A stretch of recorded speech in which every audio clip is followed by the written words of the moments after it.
Welcome to the Levarian. We are, of course, always open. Donations appreciated.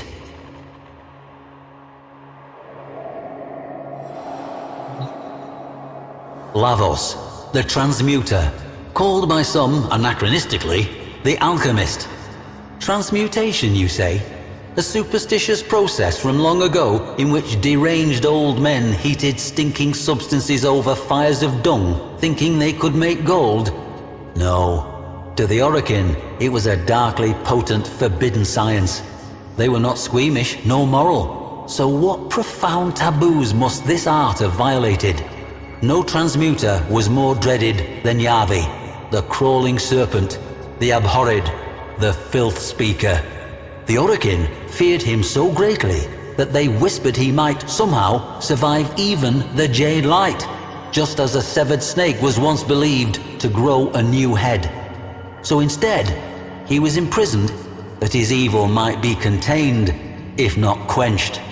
His jailer was a brute of a Warframe named Lavos.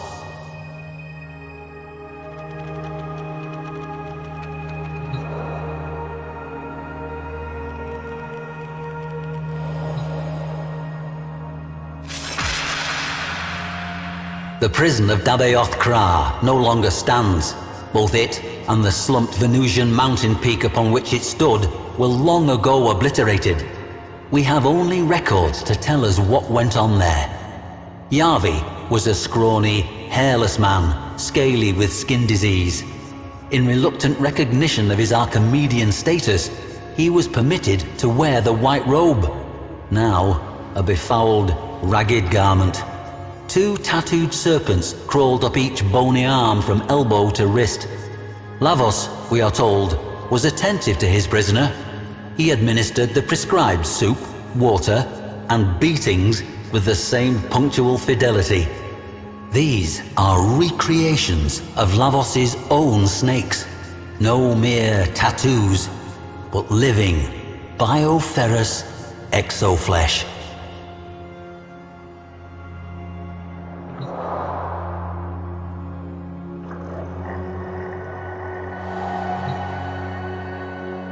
Observers at the prison reported that Yavi was frequently whispering to Lavos.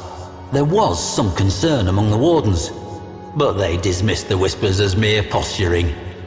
Yavi's cell walls began to fill up with scrawlings, using blood and filth as ink. At first, these were simple symbols, but as time passed, they became more elaborate.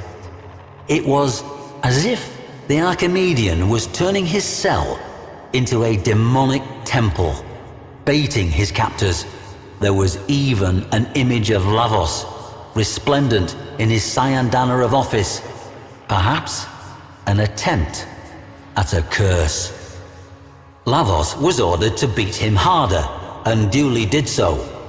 With the blood on the wall, Yavi drew a snake, an appeal, no doubt, to his depraved idol. Floor washer Bekran Zaft, the sole survivor of Dabaoth Kra, would later tell of how Lavos would stride from cell to cell, weighty shotgun in hand, clubbing and beating as required. The nightmares still haunted her.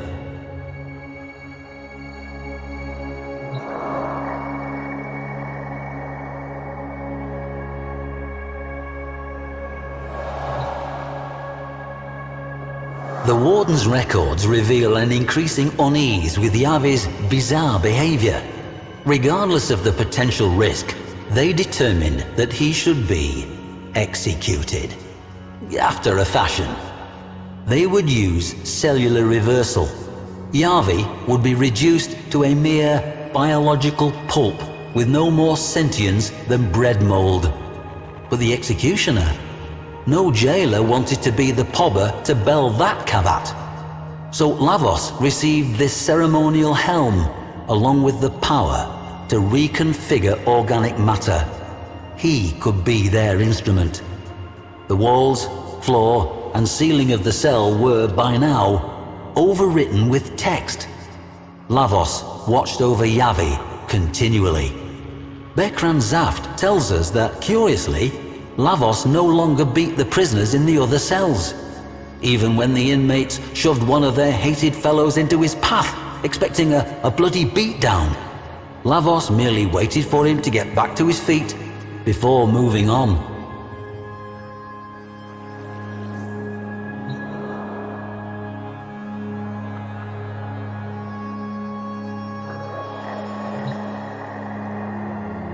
What actually was this forbidden practice of transmutation that terrified the Orokin so?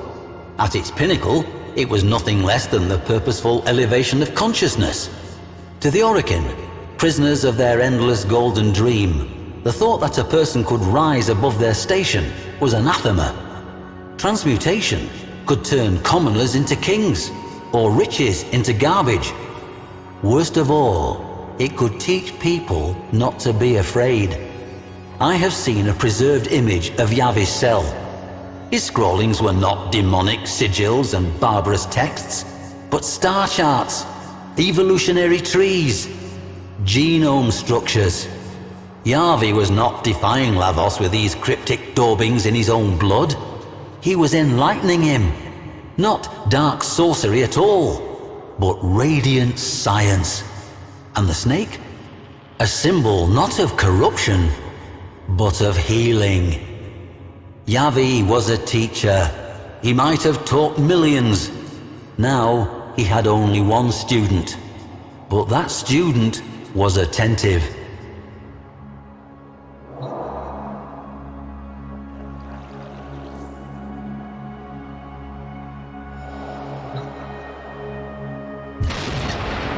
Bekran Zaft says this of Execution Day. The jailers gathered in the auditorium with a slow, funereal tread. Lavos escorted Yavi to the execution dais. He gently raised a hood over Yavi's head, cobra-like. He turned, then, to face the Orokin warden, shotgun trembling in his mighty hands. The silence, Zaft says, was absolute. But then, from beneath the hood, came a whisper. Yavi had some final words for his student. The Orokin jailer shifted uncomfortably, looked to his functionaries. Would the execution even take place? Lavos gave a stiff bow to Yavi and activated his power. Yavi's skin peeled off in one grisly sloughing.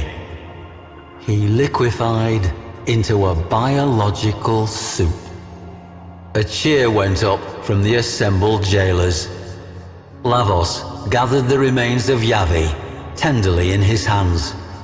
A soft glow emanated from them, as, in one horrible moment, Yavi's Orokin oppressors realized what they beheld. And then, panic. Lavos was transmuting the remains. A twining, living snake seethed up Lavos's left arm.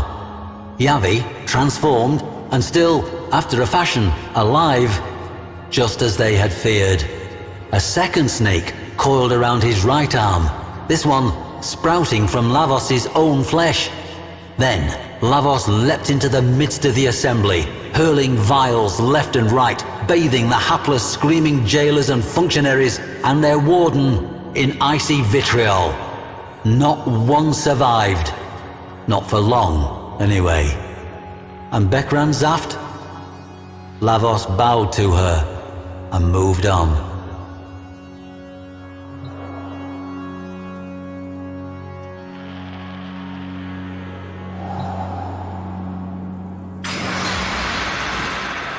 They say that Lavos often takes counsel from his serpents. One is his brutal advisor, the other his wise teacher. Both have their wisdom, and Yavi still whispers to his beloved student. Much like the snake, Lavos is easy to misjudge. The serpents that poison can also cure. He may have been a monster in his previous life, but he was able to achieve something that eluded the most powerful of the Orokin. He changed. Moreover, he changed himself. Yavi may have helped and instructed, but the will to change must have begun with Lavos. Perhaps we all have that golden gleam coiled within us somewhere, ready to slither forth from its old skin. We must only beware that we do not condemn as devilish that which we do not yet understand.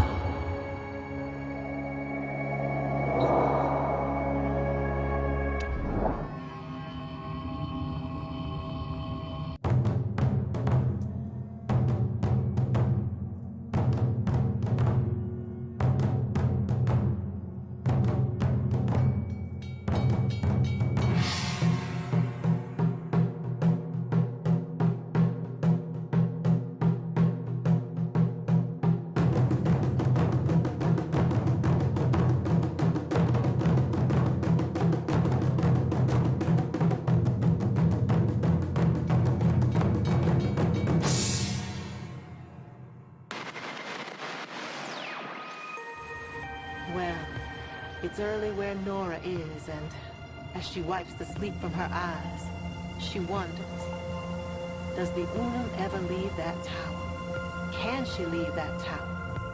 Who is she? What is she? Someone in Cetus must have answers. Come on, sweet things. Give it up.